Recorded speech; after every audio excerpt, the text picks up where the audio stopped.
Hello. Is there anything left to say about equality? Why don't we all have the same rights? Why don't we all make the same money? Or are equally rich? Socialists accuse the elites of abuse of power, exploitation of the weak throughout history.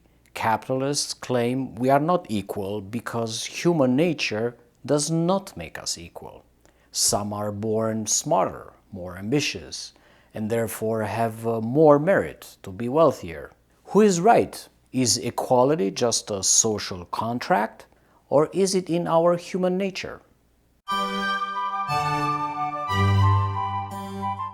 Equality is a very loaded idea. We all come to it with biases, personal experience, ideology, and our own desires. When we take a moment to investigate the idea, perhaps do some serious studying, not just internet research, we discover equality has both a complicated long history and a complicated definition. Let us answer the human nature question first. A humongous study by anthropologist David Graeber and archaeologist David Wengrow demonstrate quite convincingly that human nature does not make us either equal nor unequal. Over millennia, human civilizations have experimented both with almost full equality, with no rulers and no hierarchies, and with various forms of soft and strong hierarchies of social status. Biologist Robert Sapolsky shows in his research on human behavior that genes and culture, or nature versus nurture, always work together. We may have genetic predisposition towards a certain behavior, but it is the culture we grow up in that allows or denies the manifestation of that biological predisposition. But there's no gene for equality or for hierarchy. Since equality can exist only in relation to others, it is society and culture that creates the rules for equality. I'm interested in what equality means from a material perspective.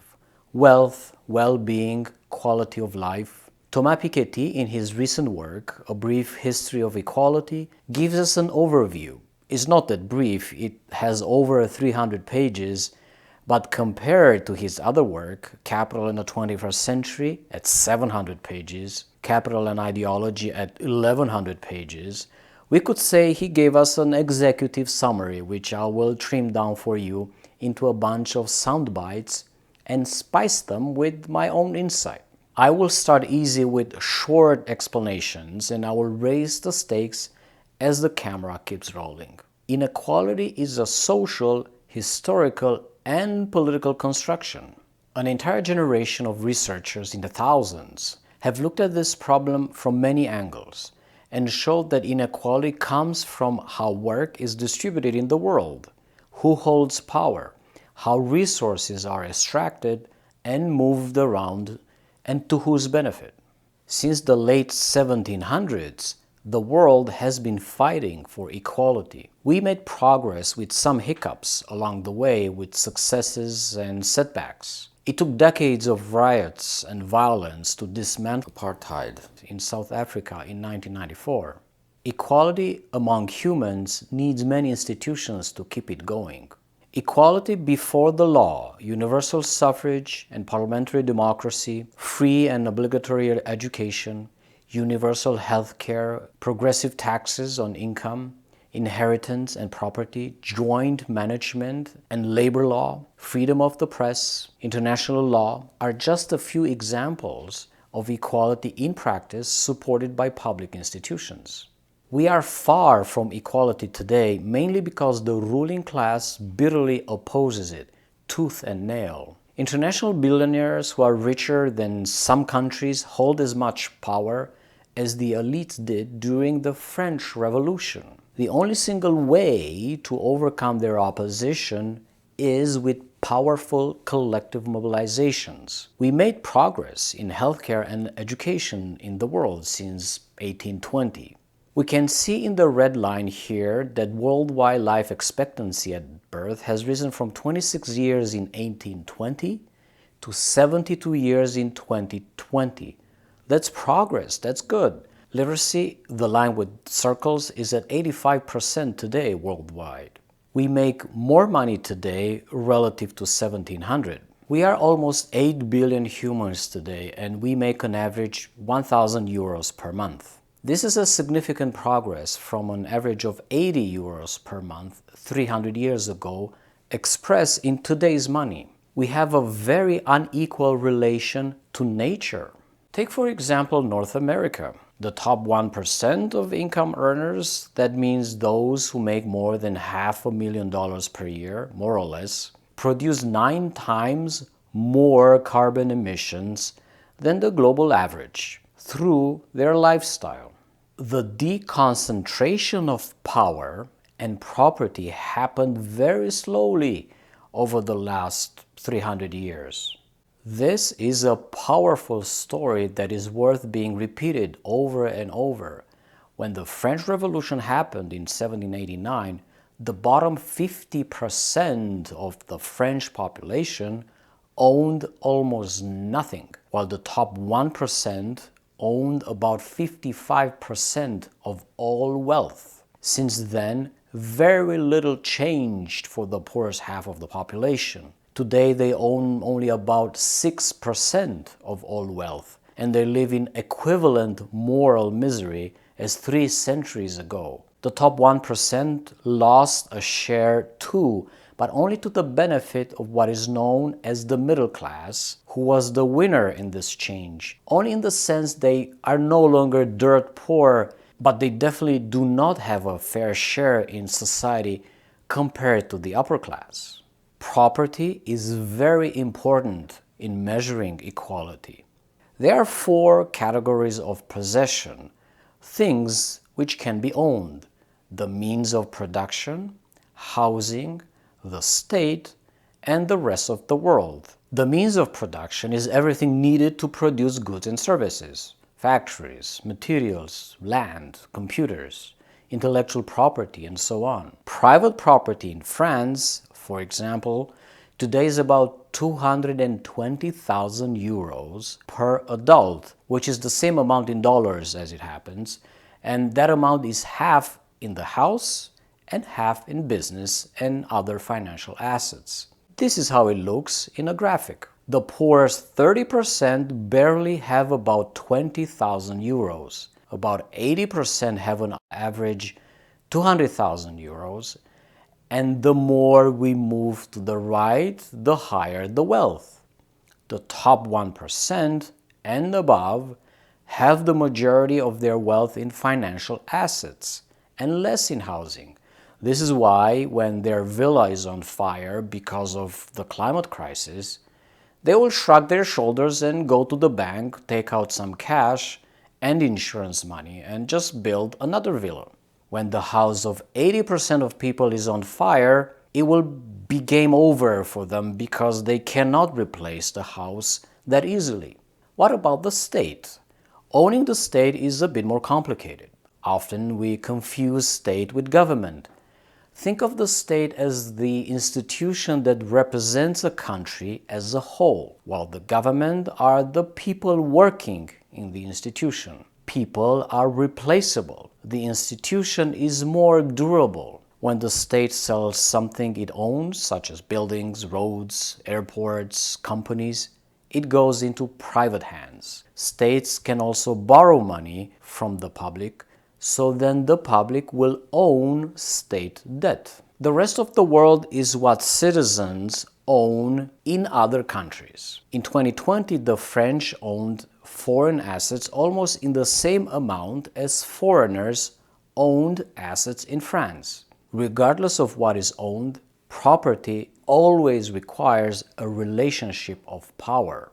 The middle class took a very long time to emerge. The change began in the 1930s and slowly after the war until 1980. For the past 40 years, not only there was no progress for the middle class, but their wealth declined because of the concentration of property remained extremely high. If you are middle class, you are worse off than your parents were 40 years ago. Today, the richest 10% own more than 55% of everything that can be owned in France. The richest 1% own almost 25%, whereas the poorest 50% own next to nothing, hardly 5% of the total. The situation is very similar or worse in all countries. Let us dive into even more uncomfortable territory.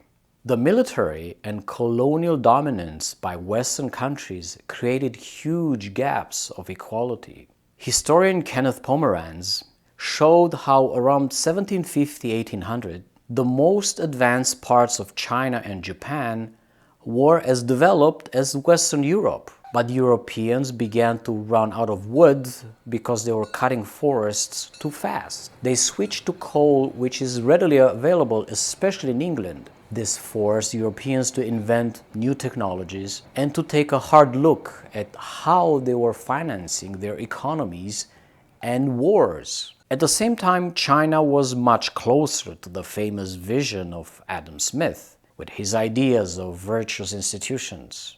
Markets were more unified in China, workers were more mobile, there was virtually no serfdom, and taxes were much lower. The Chinese never had deficits. All their expenses were financed by taxes. Then something happened in Europe. Around the beginning of the 1700s, the Europeans began to collect more and more taxes.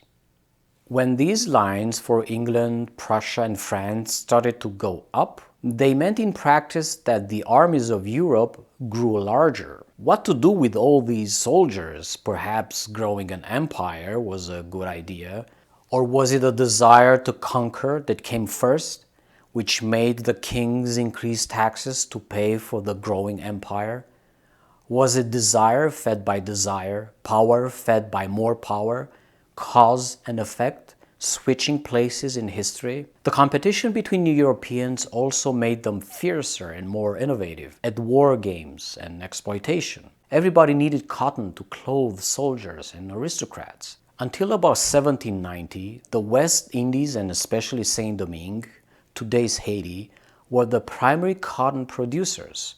After the plantations on Saint-Domingue collapsed when the slaves revolted in 1791, the southern United States increased the purchase of slaves and cotton production to unprecedented levels. In 1860, European factories were importing 75% of their cotton from the American South. At the same time, the British were extremely protectionist of their economy. They put taxes on imports from China and India, leading up to complete bans to textiles in such a way that China's and India's share in world manufacturing dropped from 53% in 1980 to 5% in 1900. With the new military power, England was able to also wage two major wars against the Chinese for nothing less than drugs. The English got their drugs and got Hong Kong. The terrible history of slavery is still affecting equality today.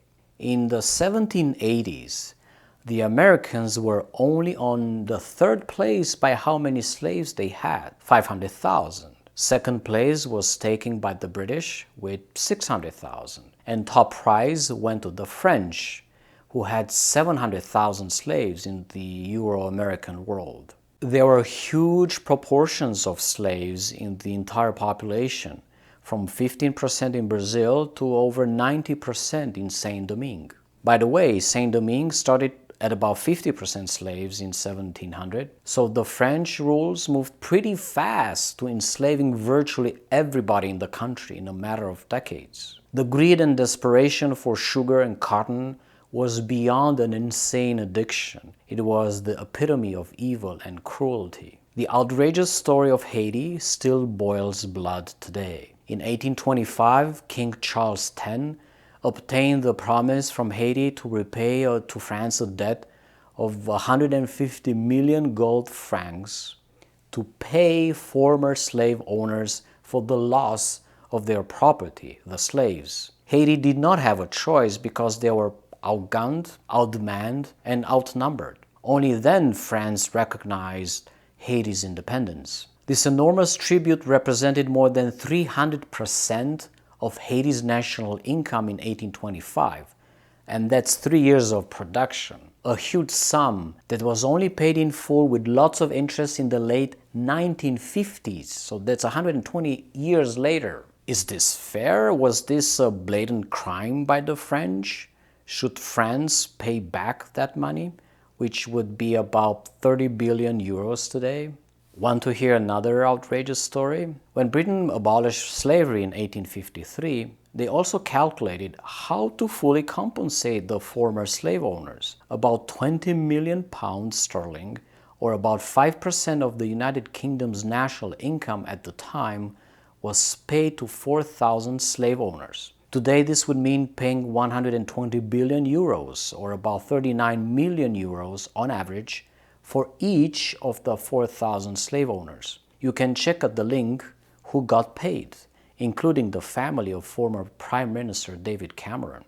Questions about reparations, about fixing these enormous moral injustices are still alive today in the United States, in French Guiana, Algeria, South Africa, Congo, and in many other places. Capitalism was all about protecting privileges and opposing equality from the very beginning. In the United Kingdom, the Enclosure Acts, adopted in 1604 and strengthened repeatedly for 2 centuries, resulted in the erection of hedges around parcels of land. It ended the poor people's right to use common lands and pastures. The poor were forced into unemployment and destitution. They were easy to exploit. Remember the books of Charles Dickens? Only in the 1960s, the monthly salary became something more generalized, for example in France, which guaranteed a fixed income each month instead of each day or each week. This small progress is being attacked by the rise of digital platforms and the gig economy, which under the pretense of flexibility and personal freedom, forces people to do Uber, Lyft, food delivery and other small tasks with no worker protection or benefits, full risk to the worker and virtually zero chance of keeping a stable life in the middle class. Sweden in 1900, 1 man, 100 votes. Yes, you heard that right. From 1527 to 1865, the Swedish monarchy relied on a parliament, which had representatives from the nobility, the clergy, the urban bourgeoisie, and the property-owning peasantry. In 1865, the system was replaced by a parliament with 2 chambers, an upper chamber elected by a small minority of large property owners, about 9,000 electors, or less than 1% of the adult male population, and a lower chamber. The lower chamber also required property ownership to be eligible to vote. In cities, a single elector, whether a private person or a company, yes, a company, could not have more than 100 votes. In villages, on the other hand, there was no upper limit. In the elections of 1871, there were 54 voting districts in Sweden in which one single elector cast more than 50% of the votes. In 1900, only about 20% of adult men had the right to vote because of the property requirement to vote and to get elected. Sweden was one of the least advanced European nations. Equality has always been a work in progress and continues to be. By definition, the ruling class has always been the ruling class because they rule everybody else by not being their equals. The lesson of Sweden from a century ago only shows that equality to vote, for example, was only for those who had property. You could actually buy more equality by having more property. Today, all adults have 1 vote, but the struggle has moved to another level. The ruling class would not dare to challenge our individual right to vote, but they use other methods to get their way and continue their domination and exploitation. How do they do that? They buy politicians. They use media to manipulate us. They cheat taxes by hiding their wealth. They attack unions. Their war against equality has maintained their status and privileges and is seriously affecting the progress we made in the past few decades. Participatory socialism can get us back on track towards equality. Thomas Piketty describes participatory socialism as a system in which part of the employees' representatives would have 50% of the votes in all enterprises, including the smallest ones, and in which, on the other hand, the share of the voting rights held by an individual stockholder within the 50% of voting rights reserved for stockholders cannot exceed a certain threshold in sufficiently large companies. In the system of participatory socialism showed in this graph, a single stockholder owning 100% of the company's stock has 73% of voting rights if the company has 2 salaried employees, including himself, 51% if he has 10 salaried employees, including himself, and he loses the majority beyond 10 salaried employees. A single unsalaried stockholder has 45% of voting rights if the company has fewer than 10 salaried employees, and then this share declines and reaches 5% with 100 salaried employees. Employees on a salary, whether or not they are stockholders, share 50% of voting rights, and within that 50%, an individual stockholder cannot hold more than 90% or 45% of the votes in a company with fewer than 10 salaried employees. This fraction falls linearly to 10% or 5% of the votes in companies with more than 90 salaried employees. The unattributed stockholders' votes are reattributed to the salaried employees. This is just one example of designing participation, ownership, democracy in companies. As I've talked about in the video about democracy at work, it is the people themselves, the workers, who should get together and decide by consensus what is the best way to organize themselves, as long as the voice of everyone is listened to and it counts. Between 1914 and 1980, equality improved in many countries. It stopped improving and then it became worse. The improvement happened mainly for 3 reasons. Number 1, the welfare state increased significantly in power. Number 2, the progressive tax on income and inheritance increased also a lot. Number 3, the liquidation of foreign and colonial assets and the reduction of public debt reduced inequalities and changed the perception that private property is sacred. Let's look at these in more detail. Here we see that the tax receipts, that's how much the state takes in taxes, were 47% of the entire national income in Western countries. These taxes are used for social welfare, healthcare, retirement, disability, education, army, police, judicial system, and so on. This social investment had a major positive effect in improving the quality of life for large proportions of the population. When more and more children had access to free education, they learned skills, they learned to take care better of themselves as adults, they became business owners, innovators, they accumulated some wealth. Universal health care, paid vacations, increased life expectancy, all were implemented against the logic of capitalism, against the desire of the ruling class. Our older parents and grandparents are witnesses of those times. Many of them actually insist on telling us how life was better in many ways during those decades. Let's move on to progressive taxation. This is how it looks like. The tax rate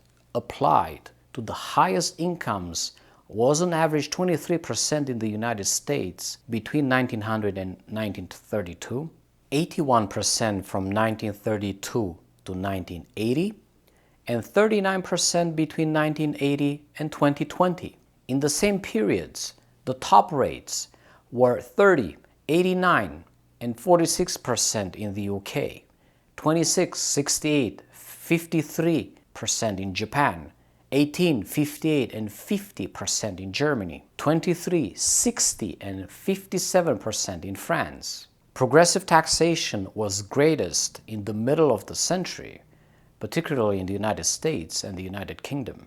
This was precisely how the price of equality was paid. Hundreds of millions of people benefited from this increased equality. If we asked them if this price was worth it, they would probably say, hell yes. We should definitely do this again because we can, because it has been done before, and because it worked. The ruling class is sitting on trillions upon trillions of dollars and euros.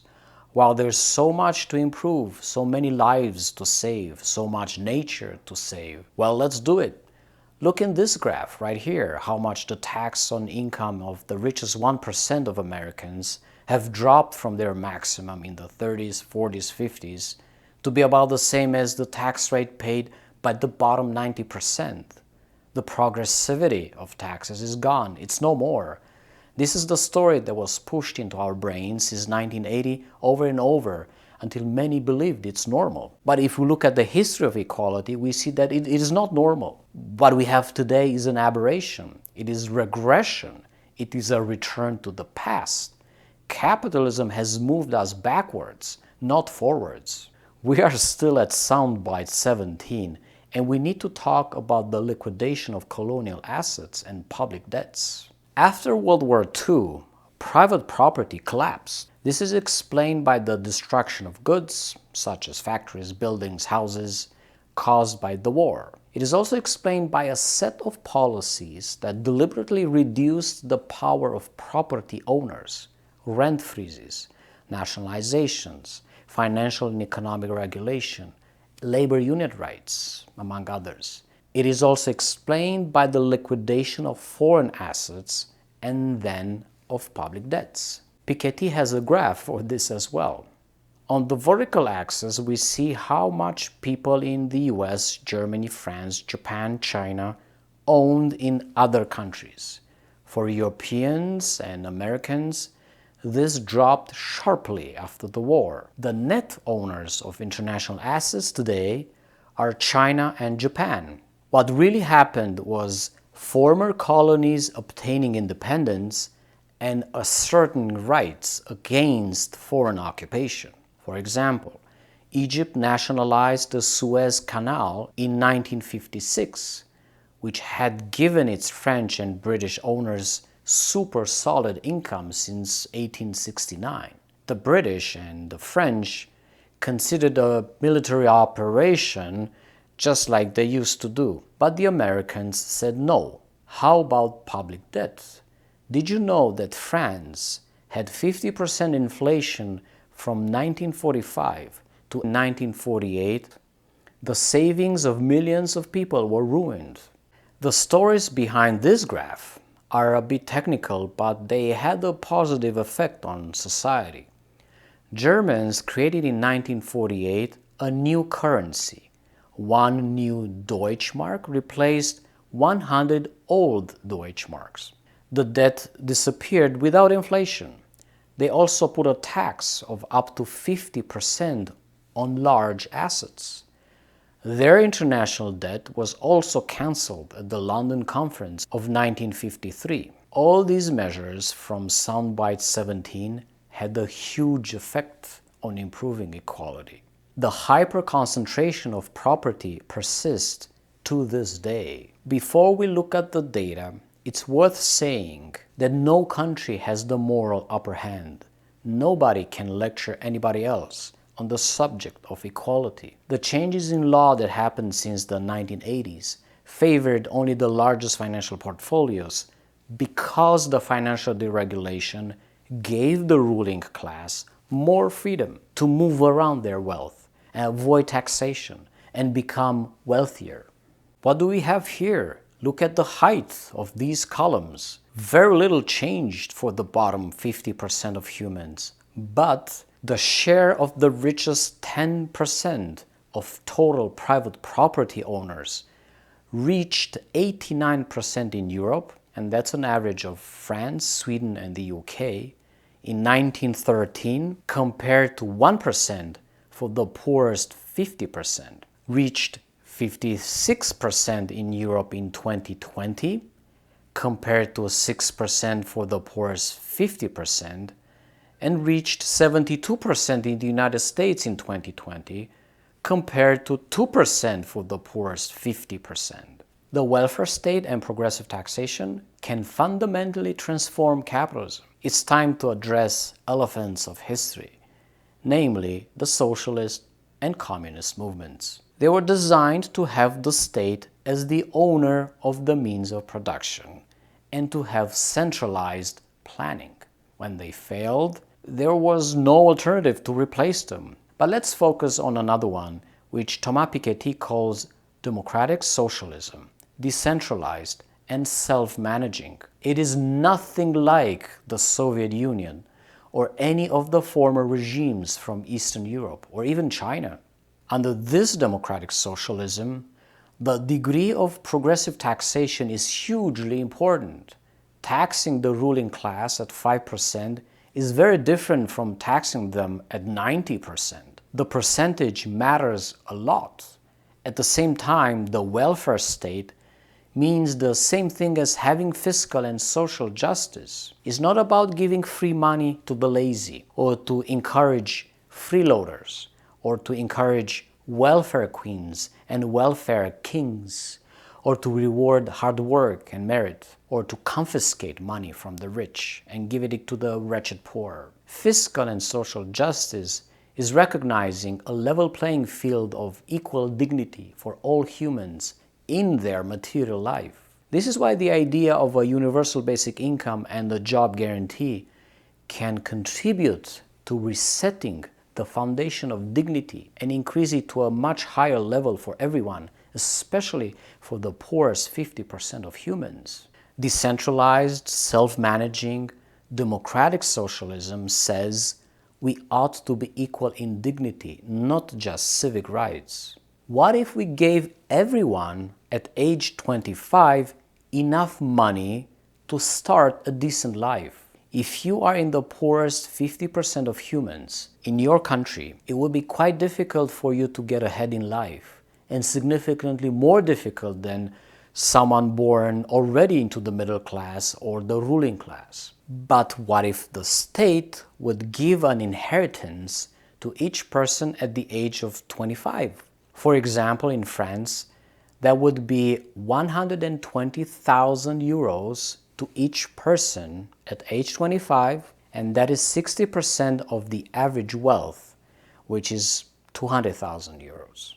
With this inheritance, we could change the blue columns in this graph into the green columns, meaning the lower class would get a significant boost in wealth, the ruling class would get a sharp haircut, and even the middle class would get a sizable boost. Yes, the biggest losers would be the most privileged humans, but they would not fall into destitution. Rather, they will join us in a more equal, dignified way of life. This inheritance that should be given to all citizens, regardless of the currency used in their country, aims to increase the power to negotiate salaries to those people who now own almost nothing or start their adult life already with debts.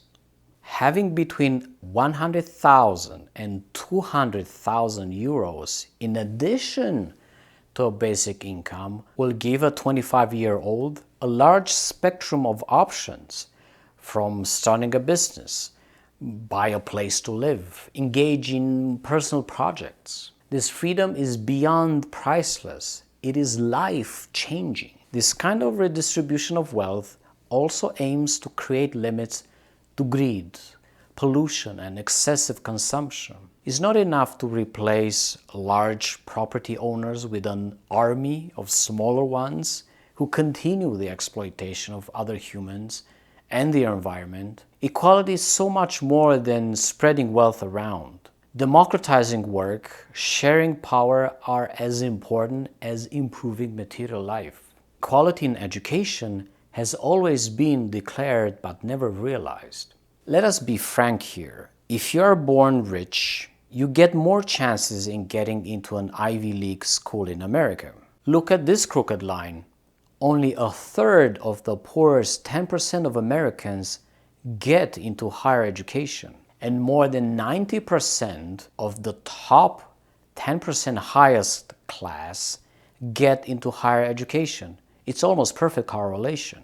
Michael Sandel, a professor at Harvard, in his book, The Tyranny of Merit, What's Become of the Common Good, shows how the misguided overemphasis on grades and merit has perpetuated the class separations between rich and poor. He goes as far as saying that admitting students based on a random qualified lottery would very likely improve the quality of conversation at Harvard over the opaque admission that today gives preference to children of donors and alumni. This educational hypocrisy is not only American. In France, on paper, there are low or no tuition fees and no privilege for any rank. Formally, anyone can get into a prestigious grande école, but in reality, it is far from true. And why is that? Because money matters a lot. What do we have here? This is France. Students at age 20 in the year 2020 have benefited from primary school to higher education from an average public investment of about 120,000 euros. That's about 15 years of education for an average cost of 8,000 euros each year. Within this generation, the 10% of students who benefited from the smallest public investment received about 65,000 euros, whereas the top 10% who benefited from the largest public investment received between 200,000 and 300,000 euros. Talking about France being socialist. Affirmative action is complicated, but it can make us more equal. How do we fix unequal access to education? How do we decide which social group is underprivileged? Even my country of birth, Romania, has attempted affirmative action by creating a number of places for defined ethnic minorities in universities. In some cases, it helped. In other cases, it did not, because it generated some backlash from the supposed more deserving ethnic majority students. It did not help much for the elimination of racism and bigotry against underprivileged minorities, which still exists to some degree. The solution? Full transparency by public authorities. Facts about how much money is invested in each school, regardless of location and social status of its students, need to be made public all the time. We should not wait for researchers to dig up this data and for YouTubers like me to make it public. There is no ultimate scientific formula to determine which student is more deserving. Transparency, public debates, and public consultations are definitely a start. Patriarchy is not over yet. Women are not yet equal with men. I am not referring here to the Me Too movement and its positive influence on the changes in culture. This is about money and wealth.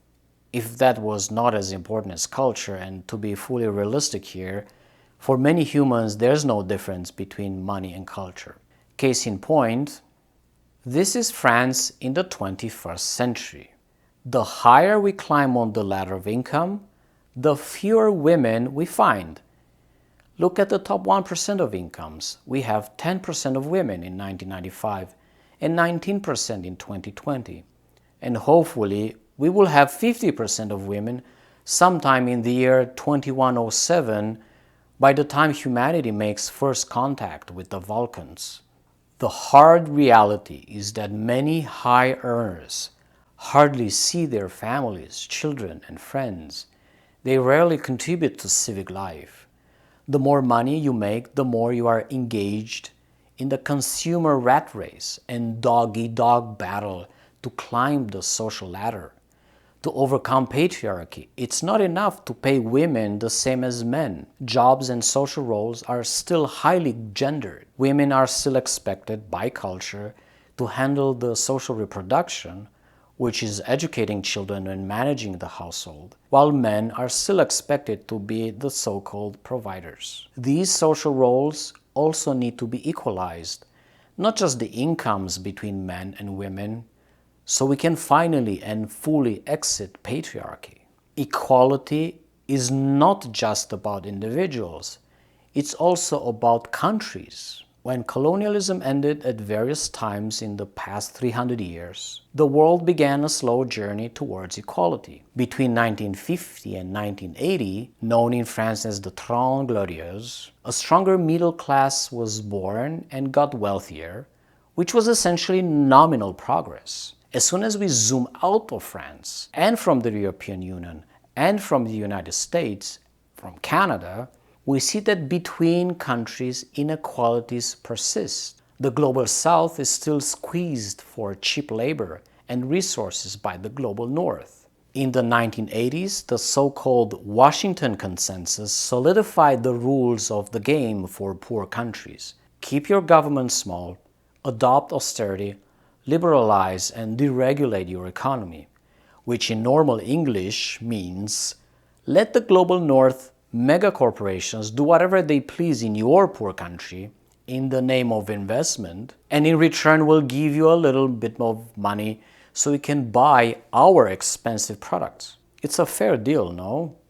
Not even the 2008 financial crisis changed much. The Washington Consensus has virtually kicked the bucket, but it has not been replaced by anything. The same thinking, the same orthodoxy of domination continues to oppress the global south, who is not allowed on purpose to make a fair progress towards equality. This is not just about cheap labor or who gets the lithium of Africa or South America, or who gets the oil, or who gets the copper, the iron, the zinc, the germanium, the fertile lands, and so on. This is also about maintaining the hegemony of an advanced lifestyle in the global north with perks and privileges. We humans of the global north must always remember that a huge part of our comfortable lives is built on the backs and suffering of our fellow humans of the global south. I cannot say this loud enough.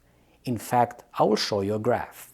You can see here how low-income regions, Sub-Saharan Africa and South Asia, were forced to drop their tax revenue from 15% of GDP in the 1970s to about 14% in the 2010s, while at the same time Global North kept their total tax revenue at over 30%. This was not a fair game.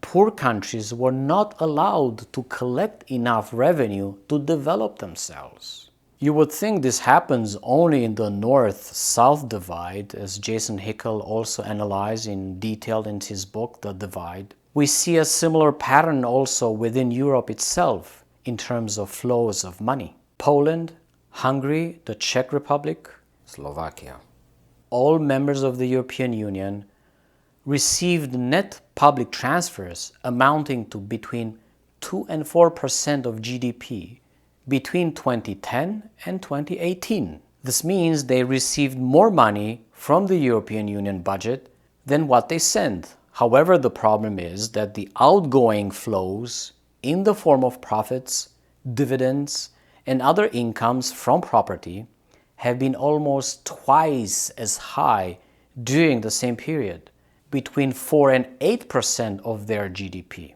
In other words, any way we slice it, more money leaves these countries than it comes in. How could they ever catch up with the rest of Western Europe? Capitalism has this funny way of exploiting anywhere it can. Where there's a differential of power between countries, between regions, even within the same country, we will always find a capitalist corporation seeking to exploit that differential. The formula is very simple. Buy cheap, sell high. Regardless if it's labor or raw materials, it is as easy as that.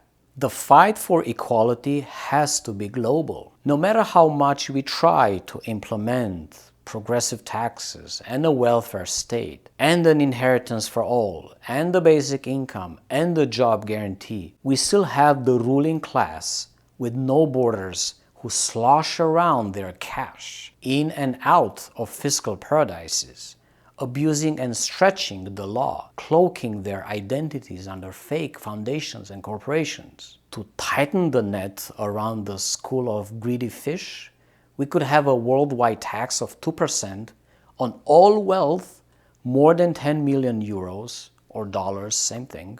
This would bring in 1,000 billion euros each year, and that's 1% of global GDP, which then can be distributed to each country according to its population. If we drop the limit to 2 million euros, we could collect 2% of global GDP, so even more cash to give to all humans. This is Piketty's suggestion. In my humble opinion, Piketty is quite generous to the rich. See my video about limits. Do not worry that the ruling class will try to hide their money. By threatening the governments, they will move the money to another country. Assets can be easily tracked because we already have ledgers of who owns which company. Those ledgers only need to be made public, backed by laws and some proverbial pitchforks to enforce those laws. Chinese socialism, the weak points of a perfect digital dictatorship. China is a mixed bag when it comes to being labeled capitalist or socialist. The red dotted line above me shows how the Chinese state owns today only about 30% of all assets, dropping from 70% in the late 1970s. Other major countries are even below 0%, meaning the state has more debts than assets. This may continue for quite some time. In 2020, the Chinese state held about 55% of the total capital of Chinese firms, as compared with 33% for Chinese households and only 12% for foreign investors. Can we call this a version of state capitalism? I think we can. Then we have the Chinese Communist Party with 90 million members who think that Chinese democracy is superior to Western-style supermarket of elections because the average Chinese communist is more engaged in serving the interest of the people as opposed to a Western voter who is so easily manipulated and Western politicians who are so easily corrupted.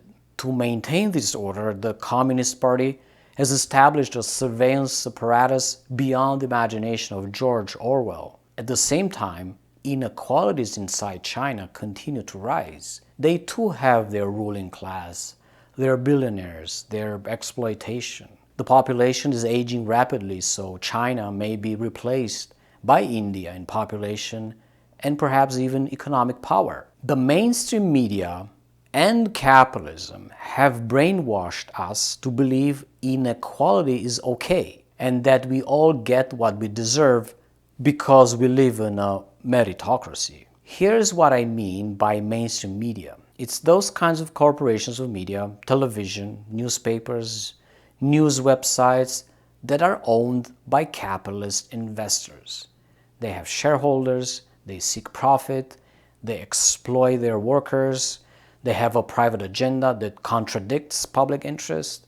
They have pyramids of power. They are just like the typical capitalist business. A study published in May 2022 by a team of researchers at New York University has shown that dominance of neoliberalism has made people turn against equality. They define neoliberalism as the dominant socio-economic approach and the root of privatization, abolition of the welfare state, and curtailment of redistributive programs, which has dominated from the 1970s to present day. The ruling class has manufactured consent from the general population to allow more and more privilege and limitless greed for the elites, more and more inequality, stagnation, and destitution for more than half of all humans living on Earth. Most people forgot that they deserve more equality and that we had more equality after 1945. We sold our dignity very cheap to the ruling class. This is why learning from a brief history of equality can help us realize what we have lost and what we could win back. Equality in conclusion, we need democratic socialism. Thomas Piketty is defending the possibility of a democratic and federal socialism, decentralized and participatory, ecological and multicultural, based on the extension of the welfare state and progressive taxation, power sharing in business enterprises, post-colonial reparations, the battle against discrimination, educational equality, the carbon card, the gradual decommodification of the economy, guaranteed employment and an inheritance for all, the drastic reduction of monetary inequalities, and finally, an electoral and media system that cannot be controlled by money. If we look at the world we live in today, this sounds overly ambitious. If we look at recent history, it suddenly becomes not only necessary, but entirely plausible and doable. The more we learn about equality, the more we realize that dignity is priceless, that solidarity is better than conflict, that a well-tempered attitude towards life and other humans is mutually comforting. I reject the cynicism of my fellow humans, some who have lived with limited freedoms under communism in Eastern Europe and became today hardcore capitalists, and others at the opposite extreme who embrace the northern consumer lifestyle without any self-reflection, bathing in narcissism and mindless hedonism, buying things they do not really need to impress people they do not really care about. I believe the journey towards equality can reawaken our souls. I would like to thank my Patreons for helping me stay independent and ad-free. If you can support this channel, you can learn how to do it by visiting my Patreon page at patreon.com/Vlad Bunea. The best and easiest way to support here on YouTube is by clicking the subscribe button below and the notification bell. It's free, takes 2 seconds, and it makes a big difference for the YouTube algorithm. Live long and prosper.